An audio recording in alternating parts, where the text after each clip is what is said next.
Hi Eddie, how are you this morning? Nice to meet. Good to see you back. Yes. So am I meeting you after such a long time. So how's Olive been doing? Olive's been doing very well. This is one of our flagship properties, but the company's grown a lot now. We're about 35 restaurants at the moment. We've put a plan in place to grow to 100. We've created some great new brands, different price points you're aware of. Olive is probably in the 2,000 rupees sort of per head. Yeah. Some of our brands are in the 500-600 rupees per head range. So there's a full gamut of where we're at. But I think what defines us as a company is a vision, a strong concept, great delivery across many sorts of cuisines, concepts, price points, etc. And I think our set of restaurants stands for something. People know if it's an Olive Group restaurant, what the values are. I think that's really what's the common thread across all the different brands that we've created. You know, whenever I've been in a part of a conversation with a lot of restaurateurs and chefs, there's a common standpoint.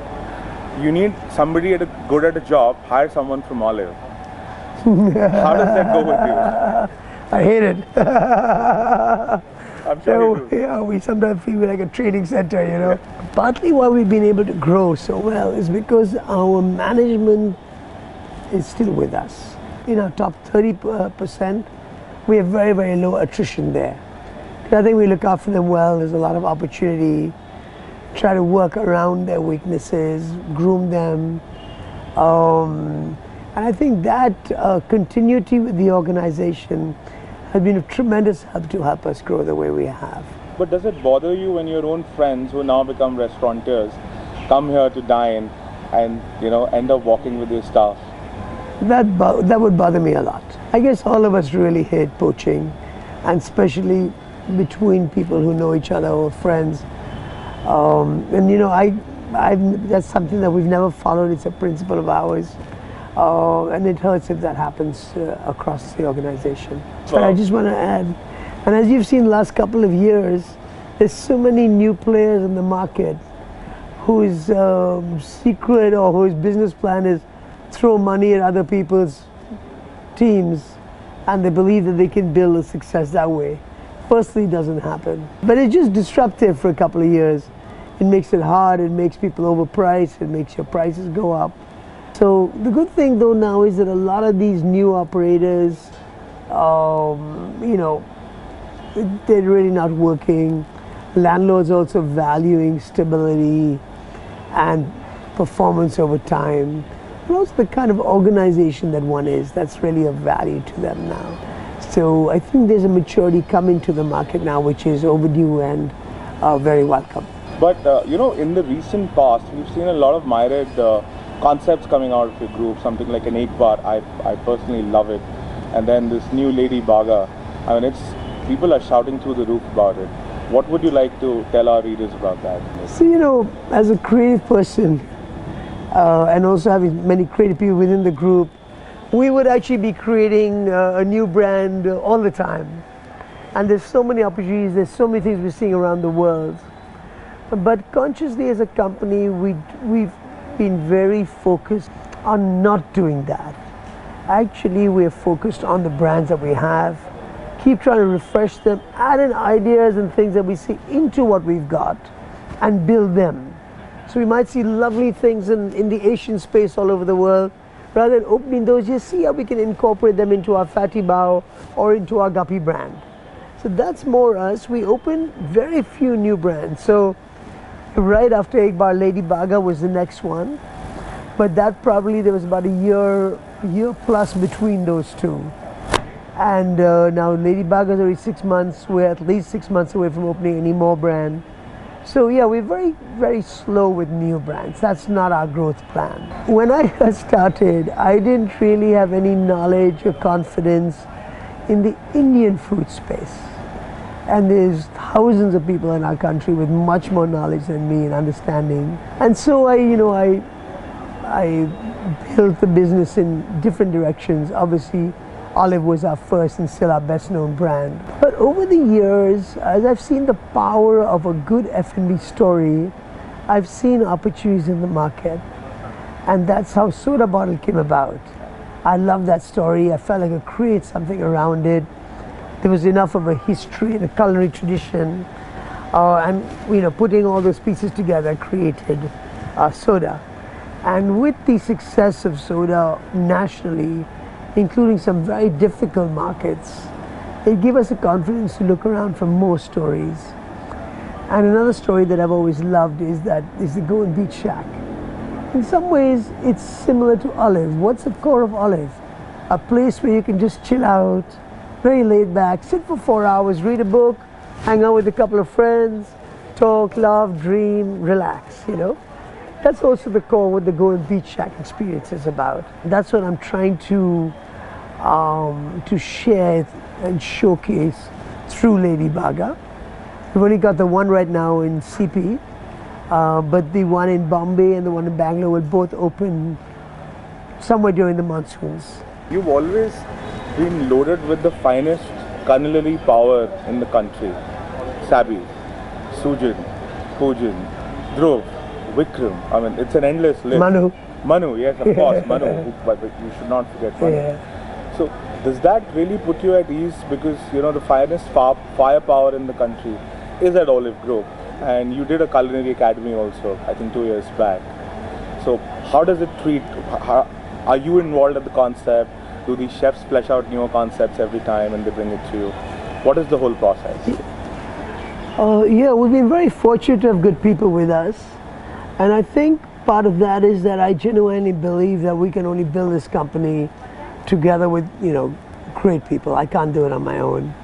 And so we really give a lot of respect and opportunity and credit to everybody who's worked with us, help them grow and meet their aspirations as well.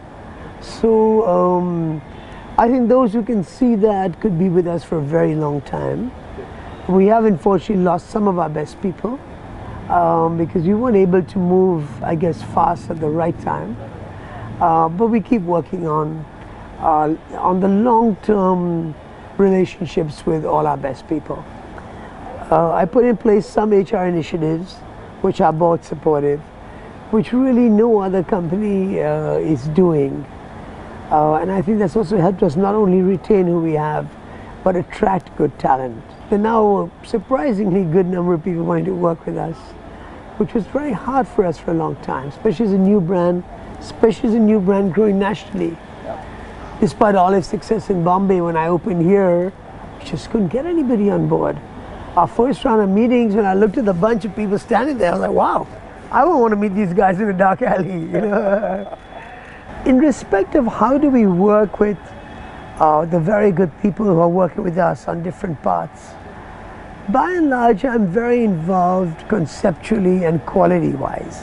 And otherwise, with some of the brands, I'm more involved with the board level. So all the brands under our subsidiary, which are Monkey Bar, Fatty Bao, Toast and Tonic, I'm involved more at a board level. Manu Chetana run that company and run those brands on a day-to-day basis. You've been known as the guy who did the whole restaurant revolution to India. And now you see everybody who was once a customer to you probably is a restaurateur. Yeah. Any tips or suggestions for them? The truth is, to me, this part of the conversation is fairly useless because nobody listens. I've actually been on a lot of panels trying to share the key learnings I've had. But I know as I'm looking out that I don't know if it's, because it's such an exciting business and everybody gets, they want to get into it and, hey, create a great, Taj Mahal. And sometimes it works, but the chances are, odds are against that, And so while I encourage people to come in, it's a very exciting business, a lot of growth opportunity. My main point, I guess, is just be very careful, mate, Come in slowly, learn, partner, take a franchise, get it right. Don't spend your own money, don't spend your family's life savings, because, that's all you've got. So I guess in a way I was very lucky. I started slow, so I learned that way. and I've seen many ups and downs. And to be honest, I think the downs are what's helped me really, be more successful, because you understand that's part of the business, and you got to be able to factor that in and work around that. We've had a couple of places that were beautiful, but that really we lost quite a bit of money on them. And with the efforts we made and the blood, sweat, tears we did to make it work, I think really helped me and my management team grow well. You're the man who's probably seen everybody else partying in this country, from film stars to celebrities to the creme de la creme of any city in India today. Where do you party? So I guess my best nights are all in my own restaurants. A new launch, a new menu launch, something special. Because my own place, and I have freedom. I think I love hosting people. I really enjoy that. I'm actually by nature a fairly reserved, somewhat introverted person. But I've now known people for so long in the industry that we've been friends. We share a lot.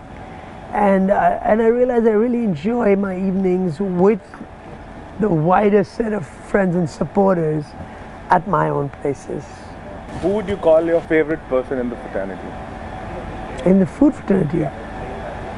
I can't answer that. There are just too many, as you know, I'm sure. With so many restaurants to serve you, what is that AD Singh eats at home? So I really enjoy my wife's ghar ka khana. I really like, I think, my mom's food. I guess more North Indian style home food. I love that. Which is your favorite restaurant in the world? Somebody you look up to? It's two different questions. So to be honest, I don't really get out that much to eat at some of the great restaurants of the world. I go as much as I can. Now obviously with Zoe, who's 6, etc., not as easy. But what in general I love the experience of a space. So for me, a restaurant on a cliffside, on the waterfront, in a jungle, something with a setting and a story is what really turns me on. I have eaten at some of the top restaurants in the world. I used to love Tetsuya back in the days. I don't necessarily like going to the latest trend restaurant. I like seeing it and understanding it, but I think in the end nothing beats great tasty food. With years passing by, there was a time when we talk about especially Delhi, when Olive ruled the roost for almost a decade, and now there are some other very wonderful restaurants coming up. Does it make you insecure at times? To be honest, our greatest frustration, I love my country, I love working here, I could live here the rest of my life. If people grumble about it, I'm like, hey guys, look at the lives we have. It's just so many bumps in the business, which are unnatural, which would not be happening, for example, overseas. That's what makes working in India very difficult. And so for the first time, the company is looking to also extend our feet overseas, sort of balance out the risk that we have to face all the time. Look where we are. This restaurant, when I opened in 2003, labor of love, we owned Delhi. It swept Delhi away. It was incredible. We put a lot of hard work into it. But people used to come here to eat, to drink, to hang out, everything. There was nobody close to us. Every table was, full of interesting, creative, lovely people. In 2006, December got closed down without any fault of ours, any notice given to us, nothing. And in 2009, it got reopened without any fault of ours, no notice given to us, no reason, no apology, no reparation, And in those 3 years, Delhi had moved on, new places had opened, had taken our market. So we managed to rebuild it. We do better business today, but to rebuild who we were and the grass that we had on people's minds and hearts, you can never get that back. And that's the kind of thing, sadly, that happens all the time. I'm a supporter of the Supreme Court's efforts to curb highway fatalities, there's no doubt about it. But I think what's happened as a result, and a lot of uncertainty and also perhaps, so it's slowly rationalizing itself, but in that time the industry gets severely set back. And there's much more happening that we as restaurateurs don't agree with. So I think that's the biggest frustration for us and pushing us to expand our restaurants, our brands and our efforts worldwide.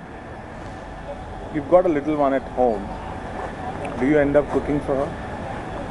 No, I don't. I'm a horrible cook. I spend a lot of time with her. We do a lot of fun activities.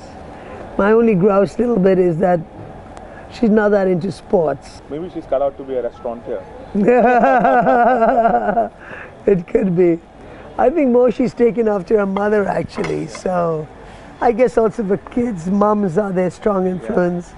And my wife's a very strong personality. And so my daughter is like a little, growing up like a little mini me. So she's also enjoying yoga and dance and art and singing. All things which I'm horrible at, my wife excels at.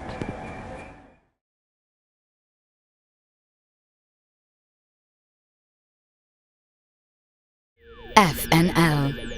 Food, nightlife, fashion, lifestyle.